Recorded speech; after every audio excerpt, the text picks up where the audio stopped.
अपने देश में पुलिस है, वो डंडा लेकर घूमती है। आप किसी से पूछिए कि आप डंडा लेकर क्यों घूमते हैं। बाकी तो किसी अधिकारी के पास डंडा नहीं होता, पुलिस के अधिकारी के हाथ में ही क्यों होता है। बड़ा अधिकारी होगा तो छोटा रूल लेकर चलेगा, और अगर छोटा अधिकारी है तो लंबा सा डंडा लेकर चलेगा। क्यों?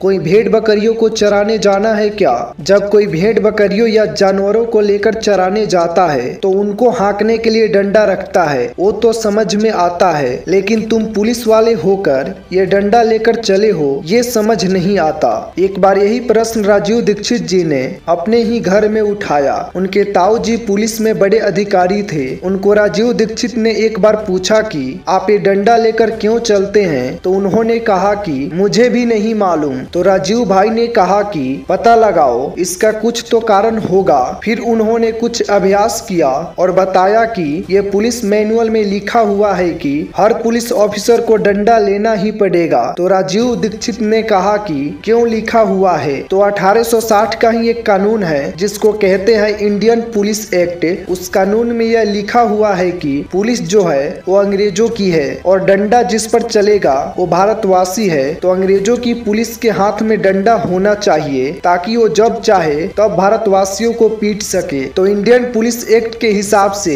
हर अंग्रेज पुलिस ऑफिसर को एक अधिकार दिया गया है जिसको अंग्रेजी में कहते हैं राइट टू ऑफेंस, और जिसकी पिटाई हो रही है उसको कोई अधिकार नहीं है राइट टू डिफेंस। मुझे अपना डिफेंस करने का अधिकार नहीं है। यदि पुलिस ने मुझे डंडा मारा और मैंने उसको रोक दिया तो केस मेरे ऊपर बनेगा, ना कि उसके ऊपर, और मुकदमा ये होगा कि आपने एक पुलिस ऑफिसर को उसकी ड्यूटी करने से रोका, और उसकी ड्यूटी क्या है? मेरे ऊपर डंडा चलाना। ये कानून 1860 का बना हुआ है जो आज भी पूरे देश में लागू है। उसमें कहीं पर भी कोई बदलाव नहीं है।